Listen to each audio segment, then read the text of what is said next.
Every gambler knows that the secret to surviving, I don't wanna take advice from fools. You always won every time you placed a bet. Money, that's what I want. Joe Duffy, CEO of OffshoreInsiders.com. We are going to take a look at the official betting preview of the Elite Eight for Saturday. Remember, Joe Duffy's picks, we're following this on Friday. We hit 5 of our first 6 Wise Guy plays in the NCAA Tournament, with those Friday Wise Guy plays pending as we file. But Mr. March, check OffshoreInsiders.com to find out what the Saturday card holds. www.offshoreinsiders.com. The official betting preview, Dayton and Florida. Florida is laying 10 with a total of 132. Now, Dayton beat Ohio State, Syracuse, and Stanford. Some people may say that they've gotten a little bit of a lucky road to get this far.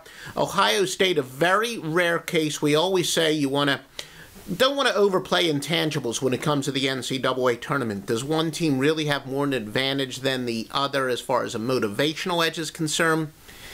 Not usually, but Dayton has wanted to play Ohio State. Ohio State had been avoiding them, and that was a rare case where you can't manufacture the emotion that Dayton had for that game. Syracuse, we said in the videos we do here, and some of the videos that we do with our friends at SBR Forum, that Syracuse, of all the teams that were either 1 or 2 seeds, Syracuse was the paper tiger. They started out 25-0, but their last 3 wins during that winning streak were by a combined, I believe, 5 points.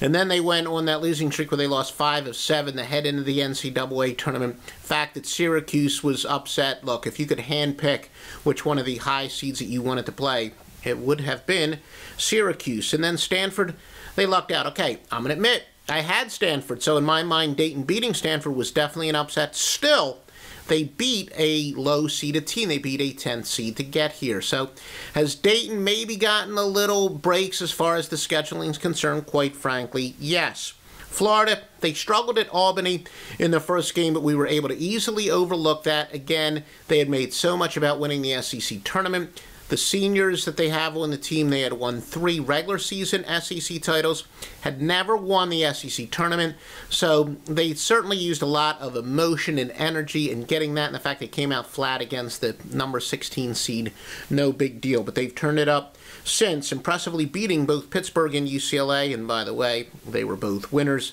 Pittsburgh was a Wise Guy winner. For us, UCLA, beating them was a major play winner. Now, the Elite Eight is where Florida lost in 2010 and 2011 and 2012. So that's a big of a psychological thing that they're going to have to overcome.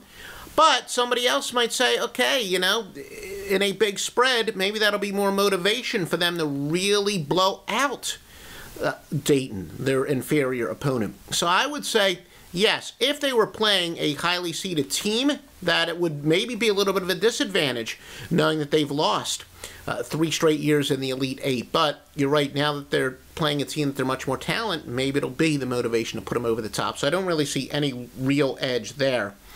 Flyers used 12 players, though, in the first half against Stanford. They outscored Stanford's bench 34-2, so Dayton has plenty of depth. Usually you would think the higher seeded team has more depth, and they would be at a big advantage playing the 2 games in 3 days, but not necessarily here with the Flyers, as 11 players scored. Devin Oliver and Matt Cavanaugh lead the way. Look, Cavanaugh, our analysis was wrong. We thought that against Stanford, playing against more big men than Cavanaugh's used to, he had met his match. As it turns out, really was the other way around. Maybe Stanford had met their match. Matt Cavanaugh, good, solid player.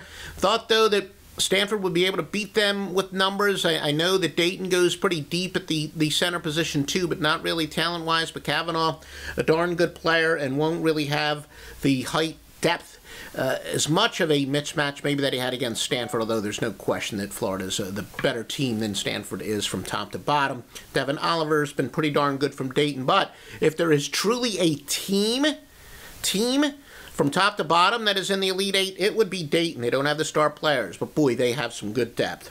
Wisconsin and Arizona. Arizona favored by 3 with a total of 130. We told you before this tournament began that in many respects Wisconsin was reminding us of the team that Temple finally went to the Elite Eight with John Chaney. John Chaney, when he was the coach, Temple won a lot of regular season games. They would always come up short in the NCAA tournament.